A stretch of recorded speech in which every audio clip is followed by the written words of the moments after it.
আজকে করছি মশালা চিকেন।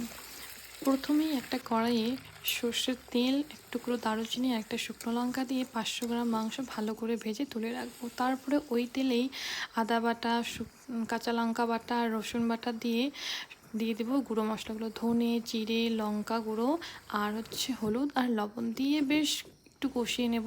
তারপরে দিয়ে দেবো টমেটো পিউরি। টমেটো পিউরিটা দিয়ে প্রায় 9 থেকে 10 মিনিট ভালো মতো করে কষিয়ে ভেজে তুলে রাখা মাংসটা দিয়ে নেব। এবার আবারও মাংসটা দিয়ে প্রায় 8 থেকে 9 মিনিট কষিয়ে নেব মিডিয়াম আঁচে। মাংসটা কষানো হয়ে গেলে গুঁড়ো দুধ আর 1 চামচ গোলাপ জল দিয়ে আবারও 5 থেকে 6 মিনিট কষাবো। এরপর দিয়েছি 1 কাপ গরম জল। গরম জলটা দিয়ে 8 থেকে 9 মিনিট ফুটিয়ে নেব। শেষে একটুখানি গরম মশলা আর 1 চামচ ঘি দিয়ে নামিয়ে নেব। তাহলেই তৈরি মশালা চিকেন।